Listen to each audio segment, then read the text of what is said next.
The thing that stays with me the most from experiences of 9/11 is not even the proximity to death and destruction. It's, you've seen the worst of war. It's how the day began and how it ended. It was one of the most beautiful, sapphire clear days. It was so beautiful and blue and bright that I remembered that part of it as the day began.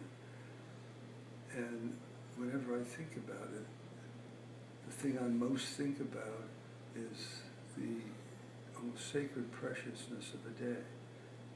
That it begins with this blue perfection.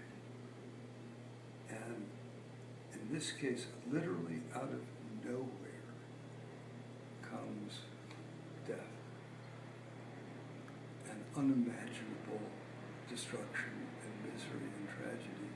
And by the end of the day, you're looking at the entrance of the firehouse with shocked, smoked faces, and you're seeing put up on, I can't talk about it now very well, on a bus shelter, "Have you seen my daddy?" And you start to call your friends that you know are in that building, and some of them answer, and you go to the funeral of others.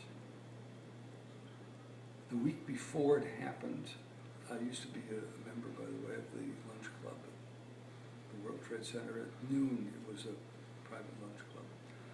And I was having breakfast there with Neil Levin, who had just moved from being the New York State Insurance Superintendent to being named the head of the Port Authority.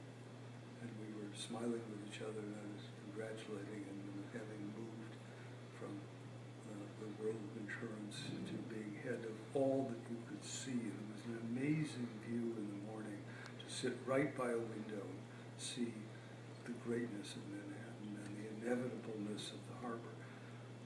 And a week later he was dead, and I was at his funeral.